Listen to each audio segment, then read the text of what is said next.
So, do you feel that you are British? I identify myself as a Muslim.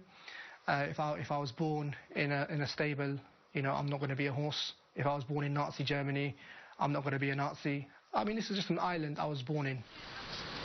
Rumeysa and Chowdhury both live in East London, which is home to one of the largest Muslim populations in the UK.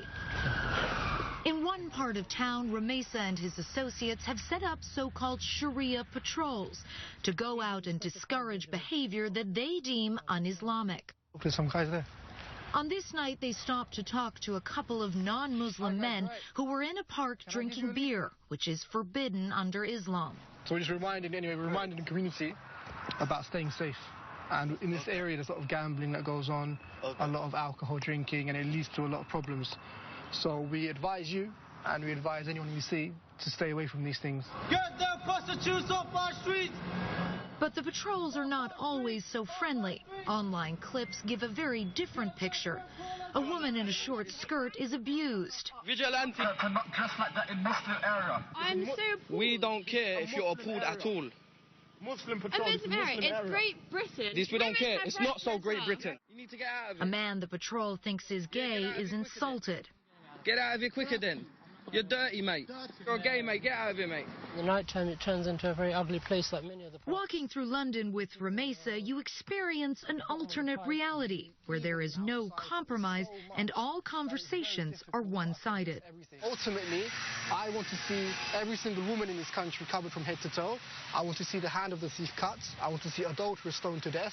I want to see Sharia law in Europe, and I want to see it in America as well. I believe our patrols are a means to an end. The only thing I would say is that in America and in the United Kingdom, democracy, backwards one, but it's a system that allows the people to choose what they want and allows people freedom. So why can't I choose Sharia?